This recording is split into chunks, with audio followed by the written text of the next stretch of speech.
I first invested on a condo. Pag nagsa-start ka, it's good, di ba? And of course, if you want more on rentals, condo, especially pag maganda yung location, okay yan, di ba? I think it's easier for you to swing it, di ba? During I'll pattern it sa akin mismo. During my early married life, we live in a condo. But of course, as you progress, di ba, in your life, when your kids starts to dumalaki na sila, you wanted some bigger space and a community. Maganda yung may lugar ka talaga na pwede sila mag-bike, pwede silang tumakbo, pwede sila to be able to mingle around. And that's the time that I decided to move to a house, di ba? Doon kami bumili. The housing gap of the Philippines, ang required natin is 3 million houses. Laki, di ba? Laki. And I think if you're going to look at it, part of the BBM, parang one of their top priorities to be able to lessen the gap. Definitely hindi natin maaabot yan kasi I was able to talk to some of the developers who are tapping on that. So kung titingnan natin, ang expansion natin is more on outside NCR na already at tumataas na yung property. Kaya nga sabi ko nga, the property won't go down. So might as well you join the bandwagon as early as on hanggang kaya mo. And the good thing about now is that sabi ko, there's a lot of developers like the MCI, the rest of yun yung recently kinukuha ko mga properties kasi that will allow you to go into the game a bit kahit paano medyo hindi ka mabibigla, di ba? Easier for you to manage kasi in reality, if you have cash, that's good, di ba? But not all are like that, di ba? So I think try to leverage on those terms na binibigay. Tapos ang importante, pag binili niyo yung property, titingnan niyo talaga yung is there a huge possibility that the area will really be a commercial area?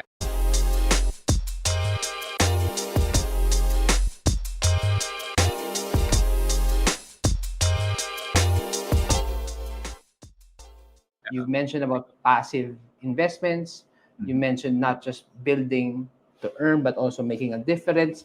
Siguro, mag-focus lang ako sa question na to in terms of real estate because in the previous video when you were here sa Stock Smarts, you said one of the best investments for you was real estate.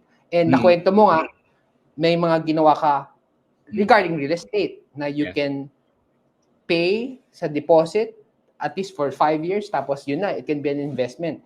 Siguro, yung question ko is, 2024 na ngayon, is it still good as an investment ang real estate? And for those who are interested to double sa real estate, can you share more on that?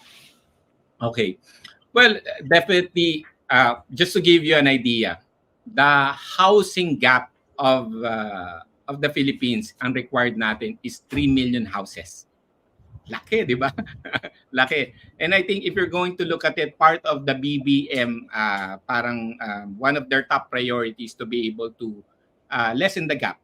Definitely hindi natin maaabot yan kasi I was able to talk to some of the developers who are tapping on that. So kung titingnan natin, ang expansion natin is more on outside NCR na already at tumataas na yung property.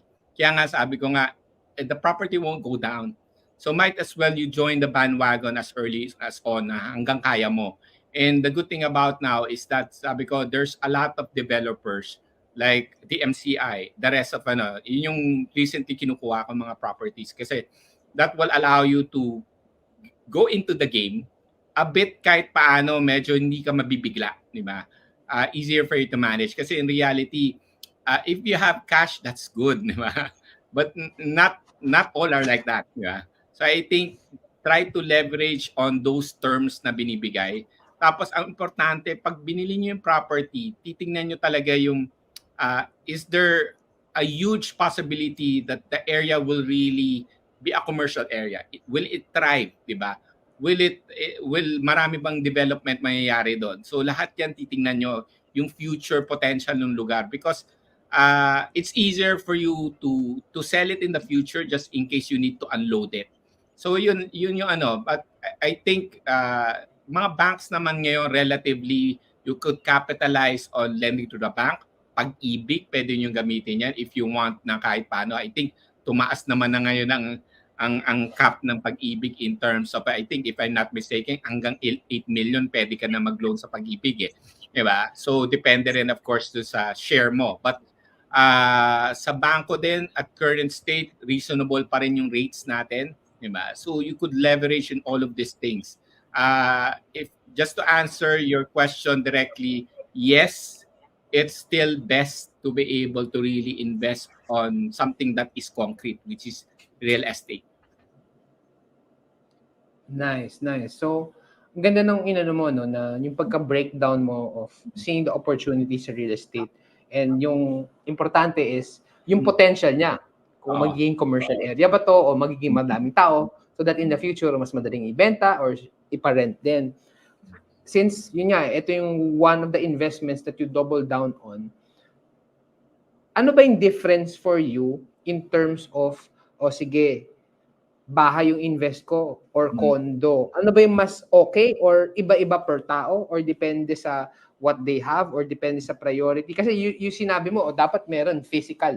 Pareho naman may physical yung condo at bahay. Pero yung condo, wala kang land. Just only the structure. So, those who are watching, I'm sure baka nakapag-invest na sila ng condo, yung iba, bahay. Pero ano yung mga pros and cons or para kanino ba yung bahay or condo or pwedeng both? Yeah. Well, sa akin like me, I first invested on a condo. Pag nagsa-start ka, it's good, di ba? And of course, if you want more on rentals, condo, especially pag maganda yung location, okay yan, di ba? I think it's easier for you to swing it, di ba? During I'll pattern it sa akin mismo. During my early married life, we live in a condo. But of course, as you progress, diba, in your life, when your kids starts to dumalaki na sila, you wanted some bigger space and a community. Maganda yung may lugar ka talaga na pwede sila mag-bike, pwede silang tumakbo, pwede sila to be able to mingle around. And that's the time that I decided to move to a house, diba? Doon kami bumili. But for me, it really depends, diba? But ako, having both is good kasi yun yung plano ko eh. Yung house ko, I won't sell it. Eventually, the reason why I'm buying mga condos, ang laging benchmark ko lagi para it's easier for me to do it. Yung condo na binibili ko, laging isipin, ito bang condo na to, titiran ko ba to? Ito ba yung gusto mong lugar? Ito ba yung gusto mong ganyan? So, malapit ba siya sa accessible sa grocery, sa mall, accessible, meron ba akong pwedeng takbuhan dito, 'di ba? Meron mga areas na commercial. So, ang lagi kong benchmark, dapat yung bibiling ko, mismo ako titiran ko 'yon, 'di ba? So, ang plano ko kasi in the future is that if I have X number of properties, you like the house, 'di ba? Paparent ko na lang yan in the future. Tapos pupunta na lang, ang plano kasi namin ni Rowana actually is to be able to settle down in Boracay. That's our goal eh. Kaya nga sila RD kinukulit kami to. But sabi ko, with the current work that I have, kaming dalawa, wala pa yun sa no for now. So parang ang balak namin in the future is that sa sobrang dami mo nang pinaparenta, iikot-ikot ka na lang ng different. Pupunta ka ng Siargao, pupunta ka ng ano, 'di ba? Magre-rent ka lang doon. Yeah. So parang ganun yung gusto namin and eventually outside of the country, 'di ba? So it really depends, but for me, both is good kasi there's value to both. Hindi mo madi-discount yung bahay kasi may lupa ka talaga eh. No matter what happens, magkaroon man ng lindol, nandyan yung lupa mo. 'Di ba? Ang condo, it's patong-patong yan, 'di ba? But of course, in terms of, I think, rentals, mas mabilis mo maswing yung condo.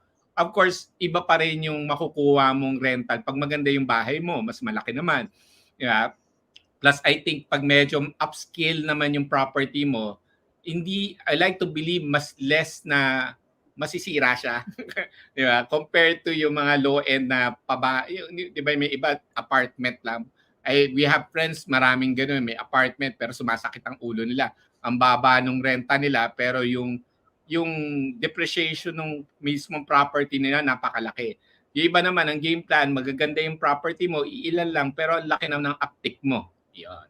Okay? Yeah. So, iba-iba rin talagang mga like approaches. That's why it's good to invest on learning. Nasabi mo, Blinkist, yan yung book na it can summarize in 12 minutes. You need to check mga YouTube videos, libre na yan. But syempre, you need to make sure credible yung sources mo. Yes. Hindi dapat fake news. Yes. Na, Saka ano din na-mention yan, ako,